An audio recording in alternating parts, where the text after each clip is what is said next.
కొమరం ప్రతాప్ రెడ్డి గారు, దాశరథి గారు, కాళోజీ గారు, నక్సలైట్ ఉద్యమంలో గద్దరన్న గారు, గణపతి గారు, మారోజు వీరన్న గారు, సాంబశివుడు గారు, ఇట్లా అనేక మంది పోరాటం చేస్తే అంతో ఇంతో సమానత్వం ఇప్పుడు వచ్చింది.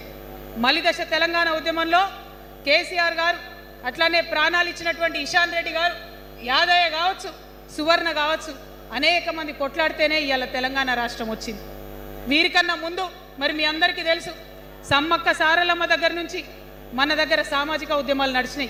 కొమరం భీమ్ కావచ్చు, సమ్మక్క సారయ్య కావచ్చు, సారలమ్మ కావచ్చు, షోయబుల్లా ఖాన్ కావచ్చు, మగ్దూమ్ మొయ్యుద్దీన్ కావచ్చు, ఇట్లా అనేక మంది కొట్లాడితే కొంచెం సమానత్వం వచ్చింది. కొండా లక్ష్మణ్ బాపూజీ గారిని తెలుసుకోవాలి, పండుగ సాయన్నని తెలుసుకోవాలి, సర్వాయి సర్దార్ పాపన్న గౌడ్ని తెలుసుకోవాలి. ఇట్లా అనేక మంది కొట్లాడింది.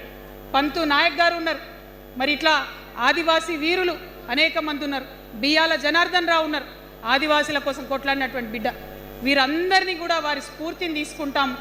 రాజ్యాంగబద్ధంగా రాజకీయ శక్తితోని పోరాటాలు మిళితం చేసి, ప్రజా పోరాటాలు మిళితం చేసి మనం కలలుగానేటటువంటి సామాజిక న్యాయ తెలంగాణను సాధిస్తామని మళ్ళొకసారి సగర్వంగా ప్రకటన చేస్తూ ఉన్నాం. మరి వాళ్ళ తెలంగాణ రాష్ట్ర సేన మీ ముందుకొచ్చిందంటే ఉట్టిగానే రాలే.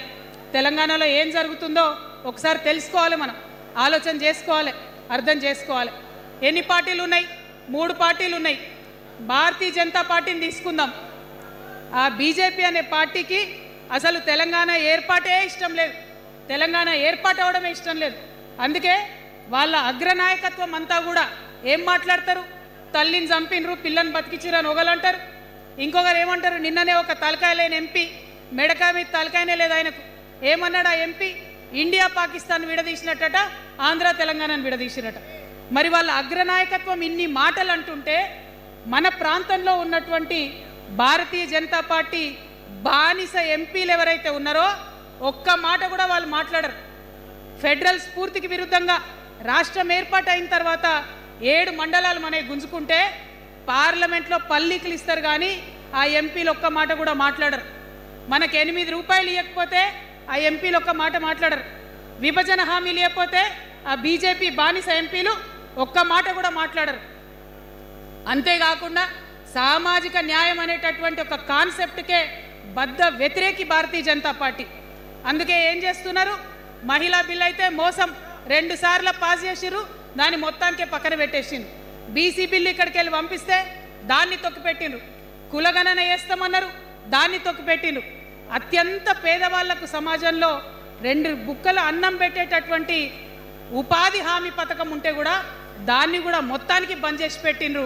అయినా కూడా ఈ బీజేపీ బానిస ఎంపీలు ఒక్క మాట కూడా మాట్లాడరు, కనీసం పెదవులు తెరవరు. నేను ఇవాళ బీజేపీ ఎంపీలను డిమాండ్ చేస్తున్నా, సవాల్ చేస్తా ఉన్నా, మీరు తెలంగాణ తల్లి బిడ్డలైతే కనీసం భద్రాచలం దగ్గర ఒక 5 గ్రామాలు ఉన్నాయా, ఆంధ్రాలకు పోయినాయి, అవి పోతే మన రాముడి గుడి మునిగిపోతుంది. పోలవరం నిండితే భద్రాచలం మొత్తం కూడా నీళ్ళు వచ్చేటటువంటి పరిస్థితి ఉన్నది. మీకేమన్నా సిగ్గు ఎగ్గు ఉంటే తెలంగాణ తల్లి బిడ్డలైతే 8 మంది బీజేపీ తెలంగాణ ఎంపీలను ఛాలెంజ్ చేసి అడుగుతా ఉన్నా, ఆ 5 గ్రామాలను మీరు వాపస్ తెలంగాణకు పట్టుకరండి. మేం మాట్లాడినాం, జాగృతి నుండి మాట్లాడినాం, ఆంధ్ర వారికి లేఖ రాసినాం, కేంద్రానికి లేఖ రాసినాం. మరి మీరేం చేస్తున్నారయ్యా?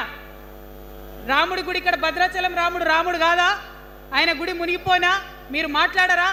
నేను సవాల్ చేస్తా ఉన్నా భారతీయ జనతా పార్టీ ఎంపీలకు, ఖచ్చితంగా మీరు 5 గ్రామాలను తెలంగాణకు తీసుకురావాలి. ఇక బీఆర్ఎస్ పార్టీ ఉంది, ఇంకో పార్టీ. ఏముంది ఆ పార్టీలో? మొట్టమొదటి ప్రభుత్వం వచ్చింది, తొట్టతల్లి ముఖ్యమంత్రి గారు అయినరు. మంచి సాలు తీయాల్సి ఉండే, అది సామాజిక న్యాయానికి కావచ్చు, ఒక ప్రణాళిక కావచ్చు. 3 ముఖ్యమైన అంశాలతో తెలంగాణ తెచ్చుకున్నాం: నీళ్లు, నిధులు, నియామకాలు. ఏం చేసింది బీఆర్ఎస్ పార్టీ? నీళ్ల కోసం 10 సంవత్సరాలలో 1,89,000 కోట్ల రూపాయలు ఖర్చు పెట్టింది. 1,89,000 కోట్ల రూపాయలు ఖర్చు పెట్టి ఎన్ని ఎకరాలకు నీళ్ళు ఇచ్చిందంటే 14 లక్షల ఎకరాలకు నీళ్ళు ఇచ్చింది. అందులో 2 పెద్ద ప్రాజెక్టులు, ఒకటి పాలమూరు, ఇంకోటి కాళేశ్వరం. ఆ రెండిటికి కలిపి 1,21,000 రూపాయలు ఖర్చు పెట్టింది. ఎన్నిటికి నీళ్ళు ఇచ్చిరాయా? ఎన్ని ఎకరాలకంటే 1,00,000 ఎకరాలకు నీళ్ళు ఇచ్చింది. ఈ మాట బాధతో చెప్తున్నా. నేను కూడా బీఆర్ఎస్ అప్పుడున్న టీఆర్ఎస్కి నేను కూడా నా రక్తాన్ని, నా చెమటని, నా సమయాన్ని కుటుంబంతో పిల్లలతో గడపాల్సిన టైంలో టీఆర్ఎస్ పార్టీ బలోపేతానికి పనిచేసిన వ్యక్తినే నేను కూడా. ఆనాటి కేసీఆర్ వేరు, ఇప్పటి కేసీఆర్ వేరు. ఆనాటి కేసీఆర్కి తెలంగాణలో చేనేత కార్మికులు చచ్చిపోతుంటే భిక్షాటన చేసిన కేసీఆర్ ఆనాటి కేసీఆర్. ఇయాలటి కేసీఆర్ మారిన మనిషి, మనిషి, మన మనిషి కాదు. ఏమైంది ఇయాలటి కేసీఆర్కి? హైడ్రాల ఇల్లు కూలిపోతుంటే అరుస్తున్నారు, అన్నా ఎక్కడున్నావు రా, వచ్చిండ్రా? రాలే. వెలుగుమట్ల ఇల్లు కూలితే వచ్చిండ్రా? రైతులకు వర్ష బీభత్సమయ్యి మొత్తం పొలాలు మునిగిపోతే వచ్చిండ్రా? చేవెళ్ళ దగ్గర బస్ యాక్సిడెంట్ అయితే వచ్చిండ్రా? ఎక్కడ చిన్న కష్టం వచ్చినా ప్రజలకు ఆ సారు రారు, ఆ సారు రారు. ఎందుకంటే ఆయన మారిన మనిషి, మనిషి, గుంటనెక్కల తోడేళ్ల చేతిలో ఖైదీ అయినటువంటి మనిషి, మన మనిషి కాదు. బాధతో, దుఃఖంతో, ఆవేదనతో చెప్తున్న మాట, సంతోషంతో చెప్తలేని ఈ మాట నేను. అట్లాంటి కేసీఆర్ ఎట్లా ఉండే ఒకప్పుడు? అదే ఆర్డీఎస్ అంతా పాదయాత్ర చేసి నా తెలంగాణకు నీళ్లు కావాలని అడిగినారు. ఇవాళ మరి 10 ఏళ్ళ అధికారం ఉంటే పాలమూరు రంగారెడ్డి ప్రాజెక్టు కోసం 10 ఏళ్లలో ముందుకు పోతలేదంటే, ఎవరన్నా తెలంగాణ పట్ల ప్రేమ ఉంటే, పాలమూరు పట్ల ప్రేమ ఉంటే, కృష్ణా నీళ్లు వాడుకోవాలంటే మన కేసీఆర్ అయ్యుంటే ఆ పాలమూరు రంగారెడ్డి ప్రాజెక్ట్ కాడ కుర్చేసుకొని అది కట్టిస్తుండే.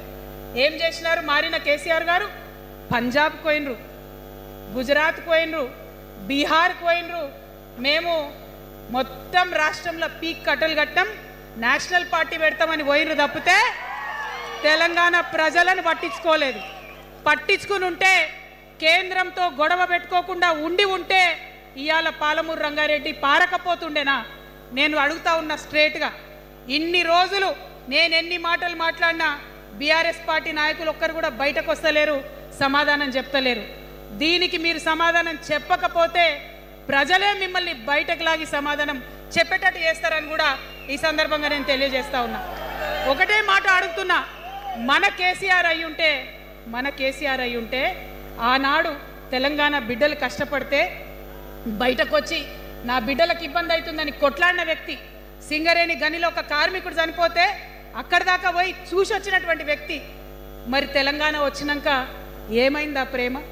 అధికారం ముందు మమకారం తగ్గిపోయిందా? ఏం జరిగిందని నేను అడుగుతా ఉన్నా. ఎందుకు ఈ మాట చెప్తా ఉన్నా అంటే, ప్రేమ నాకు కూడా ఉంది. నాకు తండ్రి కావచ్చు, అది వేరే విషయం.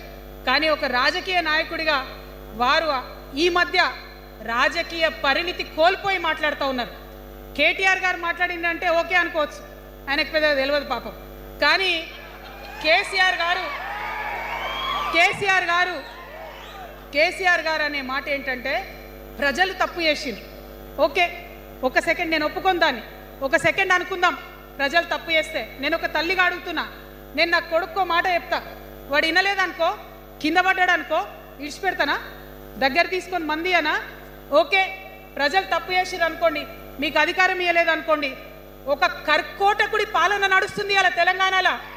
ఇబ్బంది పడుతున్నారు ప్రజలు, గోసపడుతున్నారు, ఏడుస్తున్నారు. ఇండ్లు అన్నీ ఉండి ఇండ్లు గూలగొడుతుంటే, అర్ధరాత్రి ఇంటి మీదకి వచ్చి ఇండ్లు గూలగొడుతుంటే ఆదుకోవాల్సిన అమ్మలాంటి మన పాత కేసీఆర్ ఏడి? ఎక్కడున్నాడు? ఇది మనం అడగాల్సింది. అందుకోసమే నేను ఈ నిర్ణయం తీసుకున్నది. నన్ను పార్టీలోంచి బయటకేస్తే నేను వెంటనే పార్టీ పెట్టలే. ఆనాడు కూడా చెప్పిన, నేను ఆలోచన చేస్తున్నా, మారతారేమో అని చూసిన, పదే వేచి చూసిన. ఇవాళ నన్ను పార్టీలోకి వెళ్ళి సస్పెండ్ చేసి 10 నెలలైంది. నాకు నిజంగా మంచిగానే అయింది. ఎందుకు తెలుసా? ఆనాడు ఉద్యమకారులను ఇబ్బంది పెడుతుంటే నేను ఇంకా గట్టిగా మాట్లాడలేదు. ఆనాడు మీకు జరిగింది, ఇవాళ నాకు జరిగింది. కొత్త ఏం లేదు. కేసీఆర్ కోసం, టీఆర్ఎస్ పార్టీ కోసం, ఆనాడు తెలంగాణ ఉద్యమం కోసం ఇండ్లు అమ్ముకొని, భూములు అమ్ముకొని, ప్రతి ఊర్లో టీఆర్ఎస్ కండువా వేసుకొని పోరాటం చేసినటువంటి కార్యకర్తలు ఎక్కడున్నారు ఇవాళ? ఒక్క గుళ్ళ మెంబర్ ఇయర్ రాలేదా? ఒక్క గుడి చైర్మన్ ఇయర్ రాలేదా? తెలంగాణను వ్యతిరేకించి ఉద్యమాన్ని తొక్కిపట్టి మన మీద లాఠీలు పెట్టి కొట్టినటువంటి వాళ్ళకి తీసుకొచ్చి ఎమ్మెల్యే సీట్లు ఇచ్చి వాళ్ళ అనుచరులు వచ్చి మిడతల దండలాగా మన కార్యకర్తల మీద పడితే తల్లి కోడికి